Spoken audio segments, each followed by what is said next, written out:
예가 1장 12절. 무릇 지나가는 자여 너희에게는 관계가 없는가? 내게 임한 근심 같은 근심이 있는가 볼지어다. 여호와께서 진노하신 날에 나를 괴롭게 하신 것이로다. 예, 이 말씀은요, 오늘 그 유대 민족이 당한 모든 것들이 이 오늘을 사는 우리들에게는 관계가 없는가, 그걸 한번 살펴보라는 거거든요. 바꿔 말하면 이스라엘 민족이 당한 일이 우리에게도 거울이 돼서 그대로 적용이 된다는 겁니다. 원리가 똑같다는 거예요. 그래서 그 원리가 같으니까 그들이 당한 일을 우리 보는 것이고, 또 그거에 대해서 교훈이 있으면 배우는 것이고, 또 오늘 설교를 하는 것입니다. 그들이 했던 그 당했던 일들의 그 원인이 똑같은 거예요. 그게 그들에게만 일어나고 우리에게는 안 일어나는 게 아니라 똑같은 일들이 우리에게 일어날 수 있습니다. 그래서 우리가 이제 보는 거예요.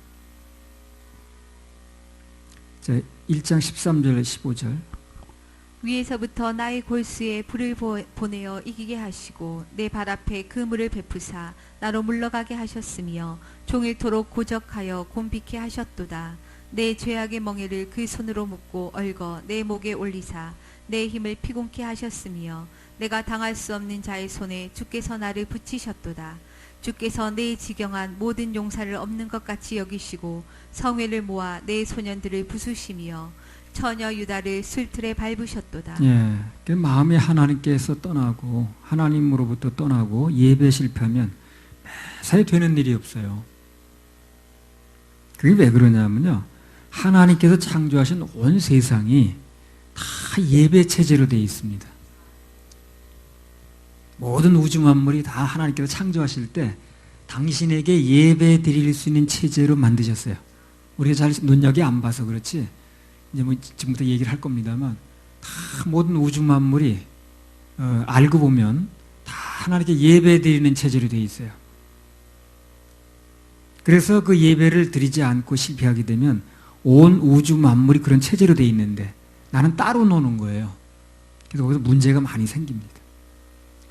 자, 시편 96편 11절 12절.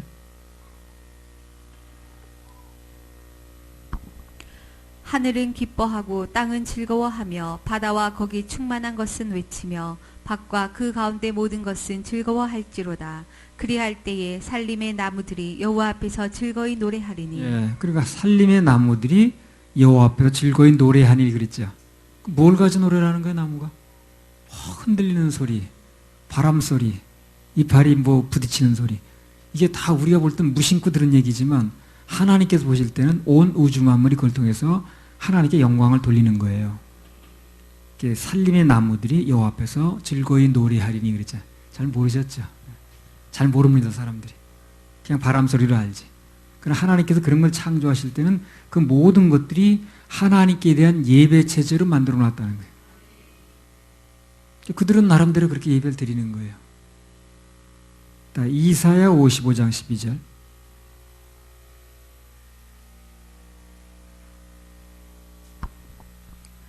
너희는 기쁨으로 나아가며 평안히 인도함을 받을 것이요 산들과 작은 산들이 너희 앞에서 노래를 바라고 들의 모든 나무가 손바닥을 칠 것이며. 그러니까 살림의 나무들이 막 바람결에 날리는 소리, 또 부딪히는 소리, 뭐 스치는 소리, 그런 게 다 하나님께 박수 치면서 예배 드리는 거라고 그러잖아요.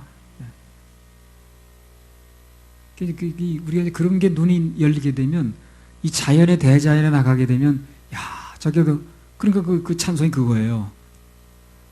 주 하나님 지으신 모든 세계, 주 찬송하는 듯, 신의 물소리, 뭐 산의 뭐 새소리 다 주 찬양하는 듯 그러잖아요. 주 찬양하는 듯 그러잖아요. 야외에 나가보면 단골 찬양이었죠, 그 옛날에.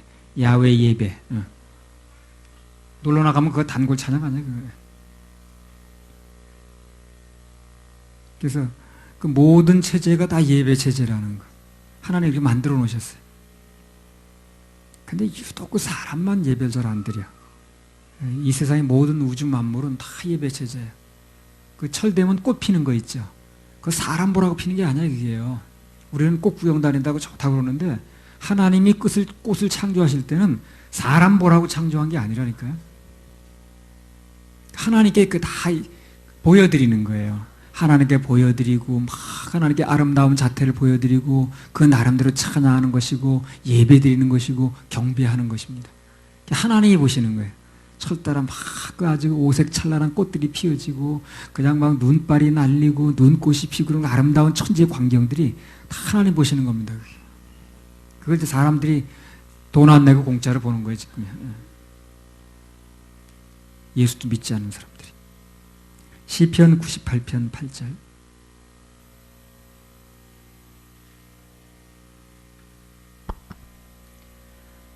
여호와 앞에서 큰 물이 박수하며 산악이 함께 즐거이 노래할지어다. 예, 큰 물이 바닷물이 뭐 하는 거예요? 파도 치지요. 그게 하나님 앞에 뭐 하는 거예요? 박수 치는 거예요.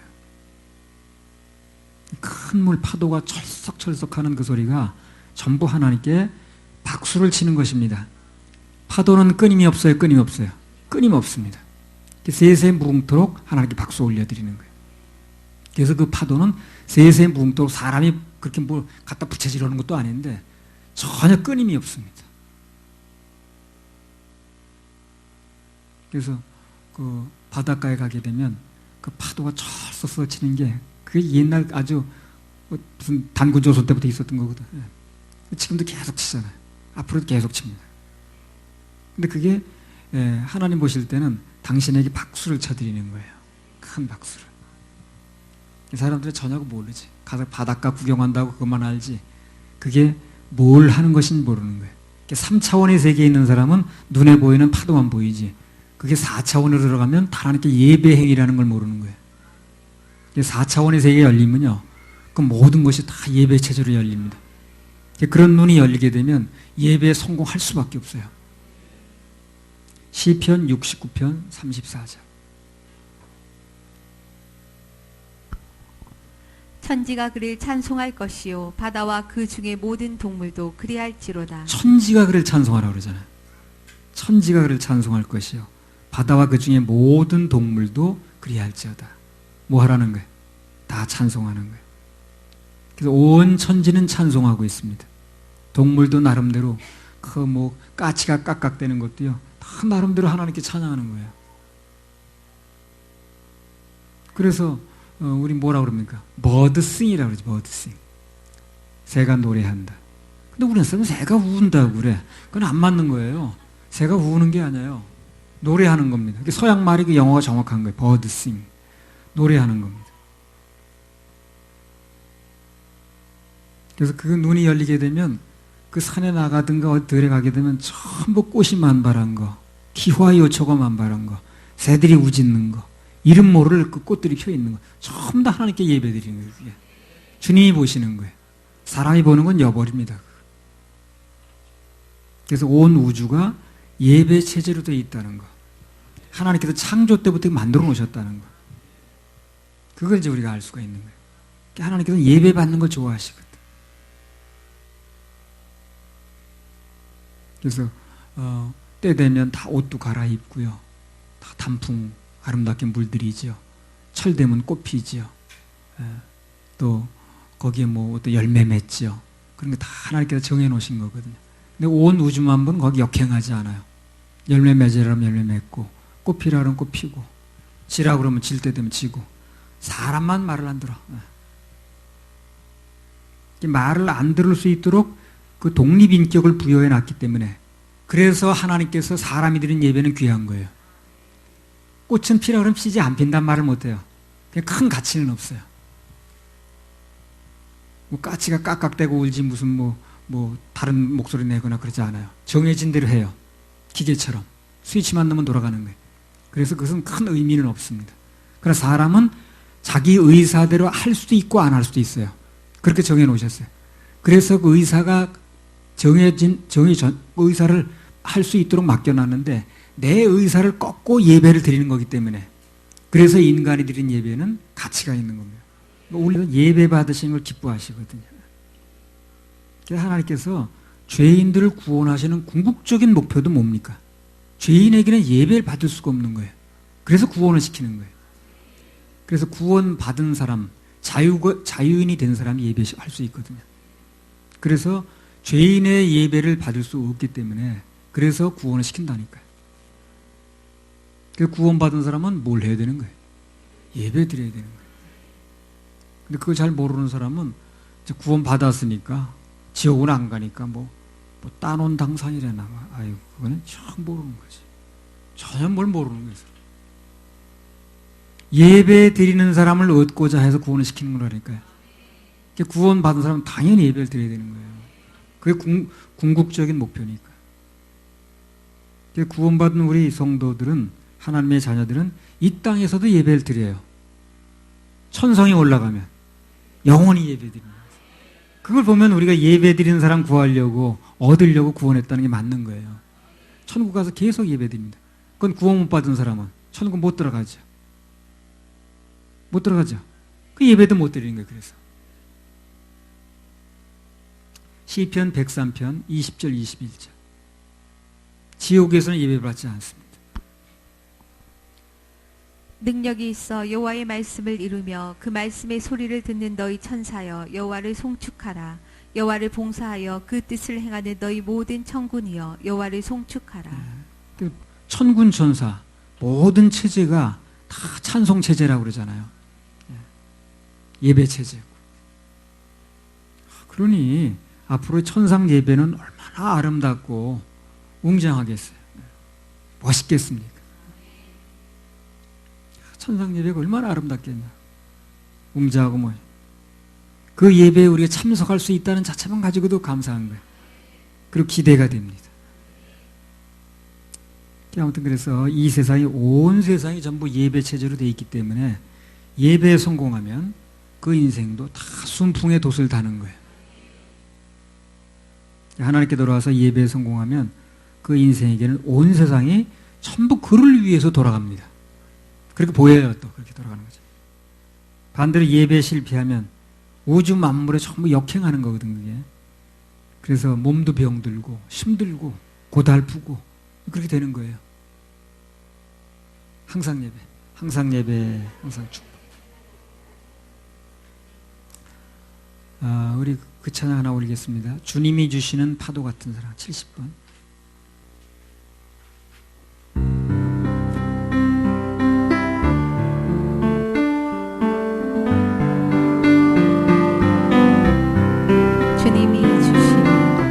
주님이 주신 파도 같은 사랑. 파도 같은 사랑. 내 작은 가슴. 내 작은 가슴에 흘러 흘러 넘쳐. 흘러 흘러 넘쳐요. 생각하면 할수록. 생각하면 할수록. 기도하면 할수록. 기도하면 할수록. 두 눈가에 눈물이. 터질 것만 같아요. 터질 것만 같아요. 주님의 사랑. 주님의 사랑은 한없이 크셔라. 한없이 크셔라. 우리의 영혼에. 우리의 한 줄기 영혼에 빛이여라. 한 줄기 빛이여라. 주님이 주시는 주님이 주시는 솟아나는 기쁨. 솟아나는 기쁨. 내 작은 가슴에. 내 작은 가슴에 흘러 흘러 넘쳐. 흘러 흘러 넘쳐요. 생각하면 할수록. 생각하면 할수록. 기도하면 할수록. 두 눈가에 눈물이 터질 것만 같아요. 주님의 사랑 한없이 크셔라. 우리의 영혼에. 한 줄기 빛이여라. 주님이 주시는 하늘나라 평화는 내 작은 가슴에 흘러 흘러 넘쳐요. 생각하면 할수록. 생각하면 할수록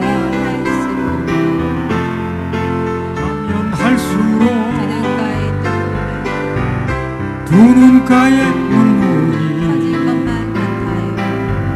터질 것만 같아요. 주님의 사랑 주님 가슴에 사랑 한없이 크셔라. 한없이 크셔라. 우리의 영혼에 한 줄기 빛이여라. 아멘. 여호와 하나님 30번 찬송.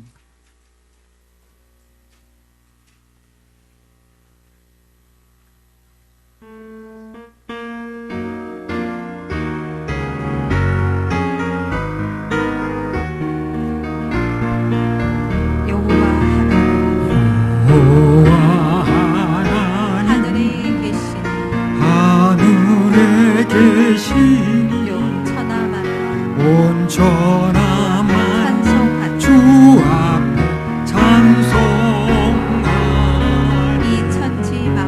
이 천지 만물도 주 앞에 엎드려 거룩하신 이름을 늘 높이네. 주 언약하신 끝까지 지키니 저 하늘나라 향하여 곧 가리라. 주 얼굴 배울 때 내 마음이 기쁘 영원히 주의 영광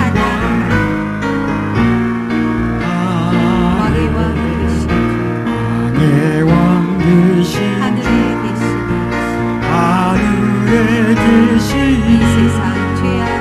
이 세상 죄악 이기신 구주 예수 저 천군 천사들 주홍이하고서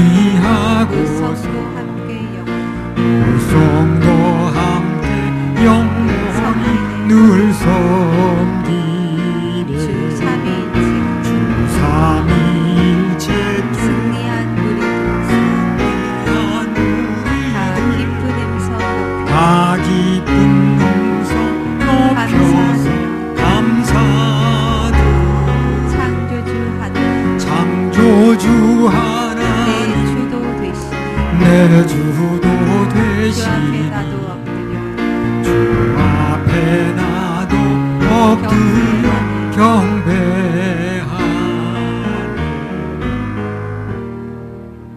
자, 에가서 1장 16절 17절. 이를 인하여 내가 오니 내 눈에 눈물이 물같이 흐름이여 나를 위로하여 내 영을 소성시킬 자가 멀리 떠났음이로다. 원수들이 이김에 내 자녀들이 외롭도다. 시온이 두 손을 폈으나 위로할 자가 없도다. 여호와께서 야곱의 사면에 있는 자를 명하여 야곱의 대적이 되게 하셨으니 예루살렘은 저희 가운데 불결한 자 같도다. 그래서 마음이 하나님을 떠나고 예배에 실패하면 그것은요, 내가 내 영을 소생시킬 자를 떠난 거고 똑같습니다. 소생이 안 돼요. 그래서 예배 실패하면 소생이 안 되는 거예요. 예배 성공하면 소송이 됩니다. 그러면 예배를 통해서 하나님은 우리 영을 소생을 시켜요. 예배 실패하면 내 영을 소생시킬 수 있는 분을 떠나는 거 똑같아요. 소생이 될 수 없는 거예요. 그 결과가 어떻다는 거예요? 흐르는 것은 내 눈에 눈물밖에 없어요. 그리고 그렇게 되면 아무리 손을 벌려도 위로할 자가 없다는 거예요. 그게 나오지 않습니까? 진짜 위로의 근원 되시는 분은 하나님이시거든. 그분을 떠나는데 어디서 위로가 오겠어요? 그 마음이 하나님을 떠나고 예배 실패하면 사방에서 뭐가 생긴다는 거예요? 대적이 생긴다는 거예요. 솔로몬에 의해서도 그 나오지 않습니까?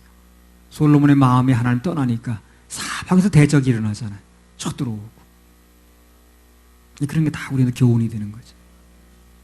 반대로 누군가 마음이 하나님께로 돌아와서 예배에 성공하면 사방이 또 위로자예요. 또 우리 김나희 자매도 예배 성공하면 막 위로자가 무지하게 많아. 사방에서. 생각지도 않은 위로자 이렇게 많이 나온다니까. 사방에서 돕는 자입니다.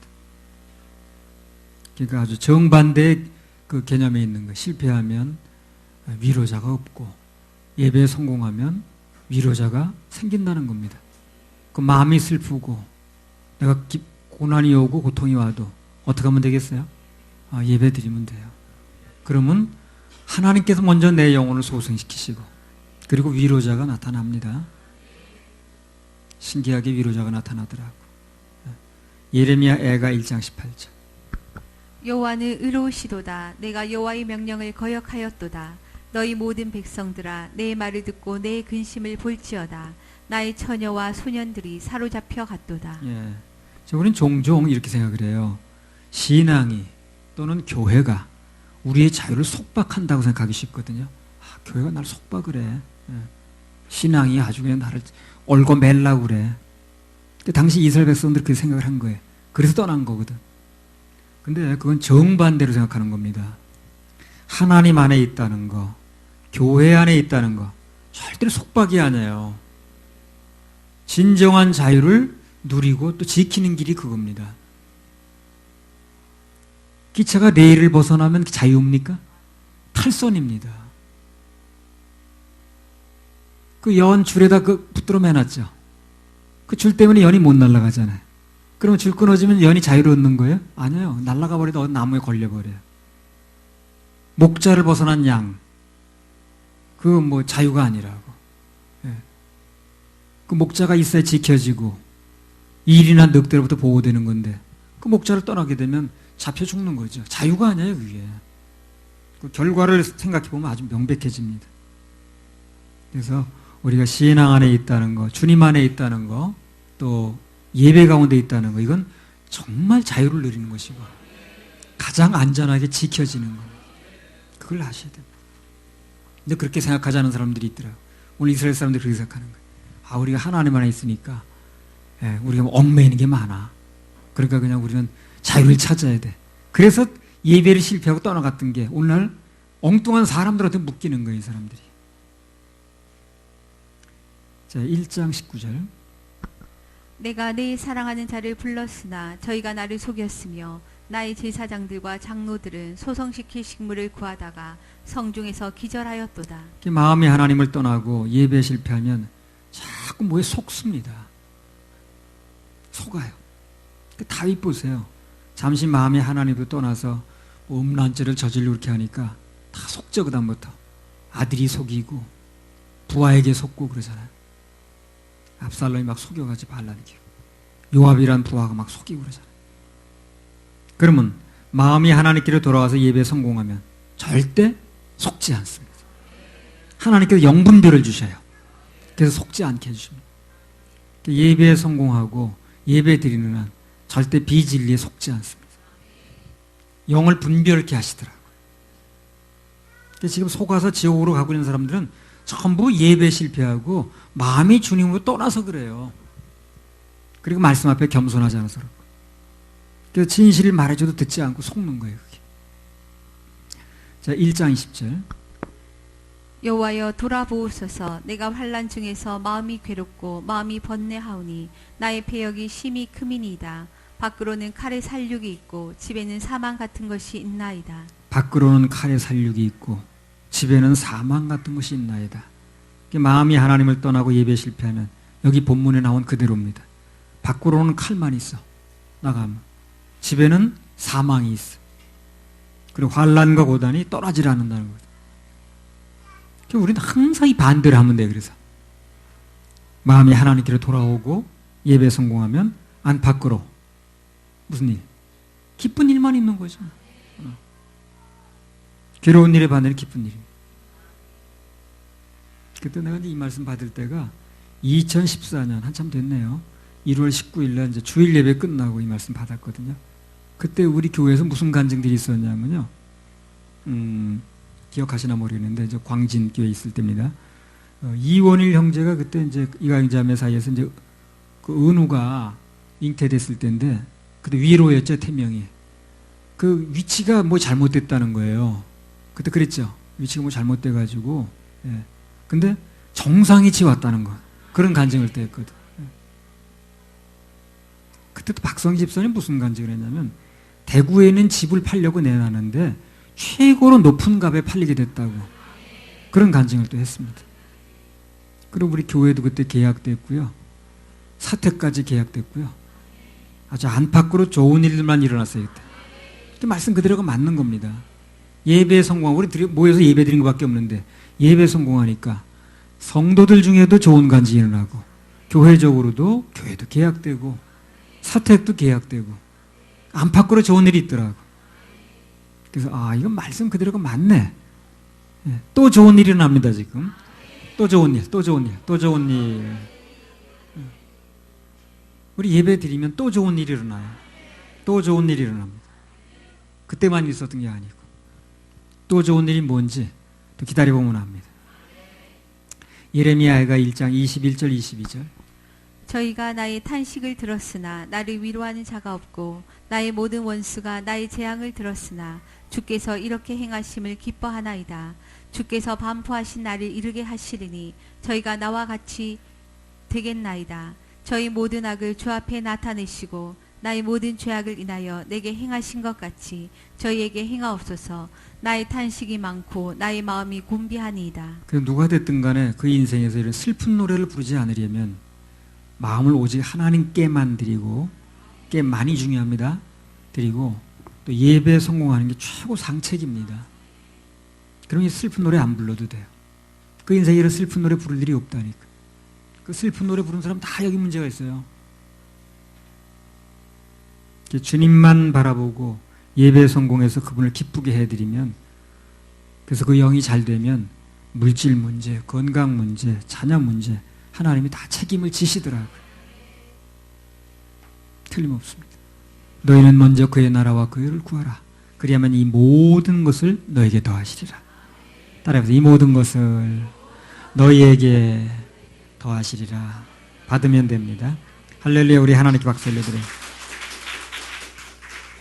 자, 예레미야가 2장 1절부터 4절 읽어보세요. 슬프다. 주께서 어찌 그리 진노하사 처녀 시온을 구름으로 덮으셨는고 이스라엘의 아름다운 것을 하늘에서 땅에 던지셨으며 진노하신 날에 그 발등상을 기억지 아니하셨도다. 주께서 야곱의 모든 거처를 삼키시고 긍휼히 여기지 아니하셨으며 노아사 처녀 유다의 견고한 성을 헐어 땅에 엎으시고 나라와 방백으로 욕되게 하셨도다.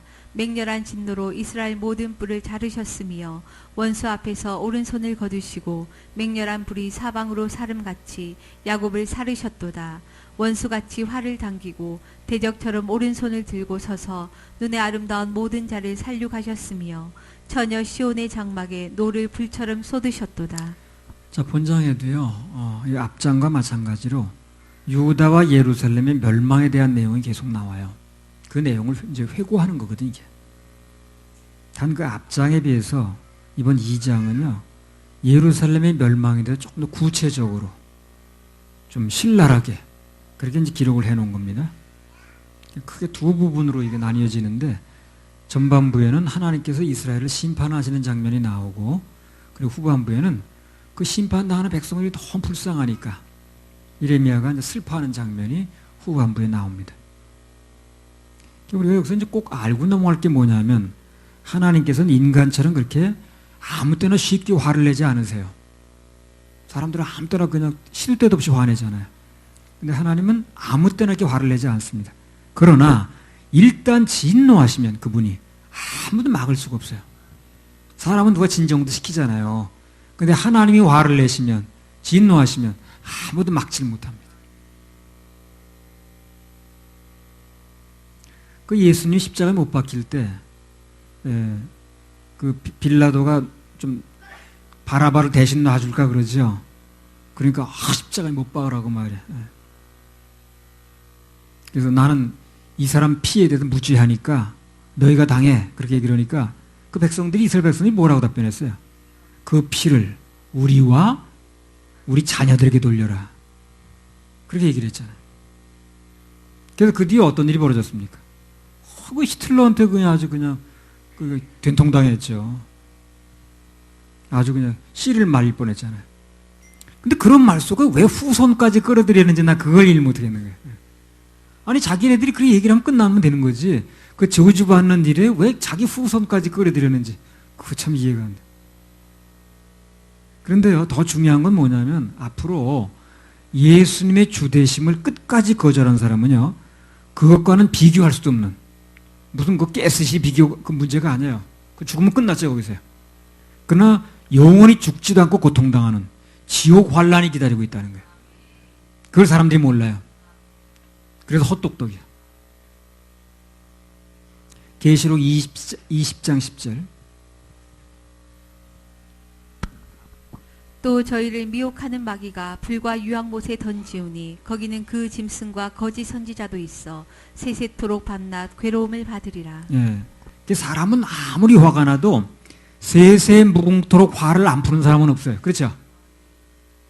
아니, 며칠 지나면 나 풀리지 뭘 그렇게 세세 무궁토록 화를 품고 있어요? 그런 사람은 없습니다, 세상에. 근데 하나님은 한번 화를 품으시면 세세 무궁토록 진노하시는 거예요. 하나님은 화를 내셔도 정말 하나님답게 냅니다. 그래서 우리는 그걸 알아야 돼요. 진짜 두려운 자가 누군가를 알아야 돼요. 사람은 아무리 화를 내고 펄펄 뛰고 그래도요, 그럼 며칠 가면 다 풀어져요. 김남희 사람 그렇죠? 다 풀어지죠? 몇 달씩 그러고 있지는 않잖아요. 몇 년 가지도 않아. 그렇게 할 힘도 없어 또. 근데 하나님은 안 그래요. 세세 무궁토록 진노하시는 거예요. 그 누굴 두려워해야 되느냐는 거예요, 우리가. 진짜 똑똑한 사람은요, 아, 우리가 정말 하나님을 두려워야 되겠네. 그분의 진노를 삼으면 안 되겠네. 이걸 아는 게 똑똑한 거예요. 사람은 아무리 펄펄 뛰어도 그렇게 뭐 몇 년씩 그렇게 화를 품지는 않아요. 나도 뭐 어떤 때 화가 나죠. 그래도 그렇게 몇 달씩 몇 년씩 그렇게 가진 못합니다. 누가복음 12장 5절.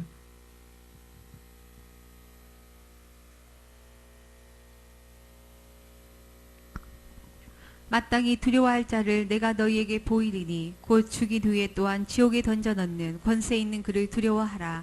내가 참으로 너희에게 이르노니 그를 두려워하라. 예, 그래서 마땅히 두려워할 자가 누군가 그 대상을 두려워하라는 거거든. 그럼 인생이 잘못되지 않아요. 전부 인생이 잘못되는 사람은, 헷갈리는 사람은 뭐냐면 정말 두려운 대상이 누군지 모르는 거예요. 그래서 뭐 사람 누굴 두려워하고 권력 누굴 두려워하고 뭐 이러다 보니까 잘못되는 거예요. 하나님 외의 것을 두려워하는 사람은 그 두려워할 대상을 잘못 잡은 겁니다. 정말 두려워할 자를 아는 거, 그게 정말로 똑똑한 사람이라. 자, 2장 1절도 읽어보세요.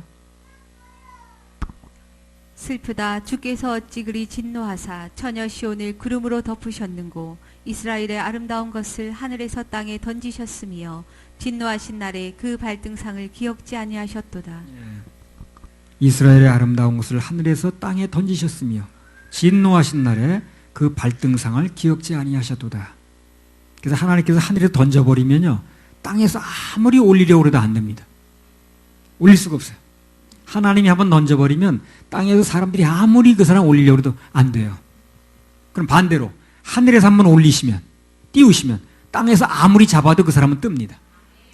그 단체는 뜨게 돼 있어요. 그러니까 우리는 그분을 믿어야 되는 거예요. 땅에서 아무리 헐뜯고 비난하고 잡아다니고 해도 그 사람은 떠요. 그 다윗 뜨는 거 보세요. 아무리 그 사람이 직함이 있네 없네 해도 뭐 정식 군리 아니고 그 따지지 않고 뜨죠. 하나님이 띄우면 뜨는 겁니다. 올라가는 거예요. 그래서 우리는 매사에 오직 그분만 바라봐야 돼요. 그게 중요합니다. 그래서 하나님이 땅에 떨어뜨리면 아무도 막지 못하고, 그리고 하나님이 한번 띄우시면, 올리시면 그것도 못 막는 거예요. 앞으로 휴거시키죠. 아무도 못 말려요. 뭐 무슨 치마끈을 잡고 올라간다라도 아이고 어림도 없습니다. 하나님이 올리시면 아무도 막지 못해요. 순간적으로 올려버려요. 한 명도 예외 없이 다 올라갑니다. 그래서 우리는 그렇게 하실 예수님만 바라봐야 됩니다. 자, 2장 5절에서 7절. 주께서 원수같이 되어 이스라엘을 삼키셨으며 모든 궁을 삼키셨고 견고한 성들을 회파하사 처녀 유다의 근심과 애통을 더하셨도다. 성막을 동산의 초막같이 헐어버리시며 공의 처소를 회파하셨도다. 여호와께서 시온 가운데서 절기와 안식일을 잊어버리게 하시며 진노하사 왕과 제사장을 멸시하셨도다. 여호와께서 또 자기 제단을 버리시며 자기 성소를 미워하시며 궁장을 원수의 손에 붙이셨음에 저희가 여호와의 전에서 헌화하기를 절기날과 같이 하였도다. 예, 주께서 원수같이 되어 이스라엘을 삼키셨으며 모든 궁을 삼키셨고 견고한 성들을 회폐하사 처녀 유다의 근심과 애통을 더하셨도다. 또 자기 제단을 버리시며 성막을 동산의 초막같이 헐어버리시며 공의 초소를 회파하셨도다. 이런 얘기. 이것만 보더라도 진정 예수님의 보혈의 공로가 믿어져서 죄사함 받고 예배에 성공하지 않는 한 그게 화려한 왕궁이든 아주 높은 빌딩이든 공의 초소든 오늘날 예배당을 얘기를 하거든요. 어떤 건물이든 아무 소용이 없다는 거예요. 그러니까 얼마나 그게 잘 지은 건물이든 화려한 건물이든 높은 빌딩이든 뭐 아니면 무슨 뭐 왕궁이든 그게 중요한 게 아니라는 거예요. 예배가 성공하지 않고 하나님도 마음이 떠나면 오늘 그냥 무너지는 거예요. 이거는요. 아무 의미가 없습니다. 2장 7절 한번 다시 읽어보세요. 여호와께서 또 자기 제단을 버리시며 자기 성소를 미워하시며 궁장을 원수의 손에 붙이셨으니 저희가 여호와의 전에서 헌화하기를 절기날과 같이 하였도다. 그러니까 뭐 영혼 구원이 없이 각종 절기 같은 거 신경 쓰고 뭐 안식일이 어떻고 뭘 지켜야 되고 따지고 하는 거 하나님께는 아무 의미가 없습니다. 거기다 일생 걸 일이 아니에요. 어떤 사람은 일생 걸고 지내던데. 저는 2014년 그 1월 셋째 주 이 말씀 받았다고 그랬는데 그때 속초 집회에서 우리 주은정 권사님이 사역복을 하는데 이런 복을 했습니다. 그때 하나님은 어디 계신가라고 물었더니 어떤 전도 대상한테 그 사람이 내 입술에 있다고 얘기를 했다는 거예요. 그런 얘기 했었죠 그때. 전도 대상한테 하나님이 어디 계시냐 물어봤더니 그 사람 얘기가 내 입술에 있어요 그러더래. 오늘날 대부분의 사람들이 다 그렇게 믿어요. 하나님 마음에 계신 게 아니라 입술에 있어요. 입술에. 입으로는 주를 찾는데 입술에 있으니까 마음에 주님이 없는 거예요. 마음에. 그게 문제예요. 입술로는 참 주여 잘 찾아. 주여 주여 하고 뭐 그냥 주님이요 뭐 해가지고 입에는 주님이 계시는데 마음에 없어. 주님은 죄가 없는 마음에 계시죠. 그렇죠? 그 죄가 해결이 안 됐으니까 그 마음에 주님이 안 계실 수밖에 없는 거예요. 그러니까 예수 믿는다는 이름은 있는데 어디냐 입술에만 있어요.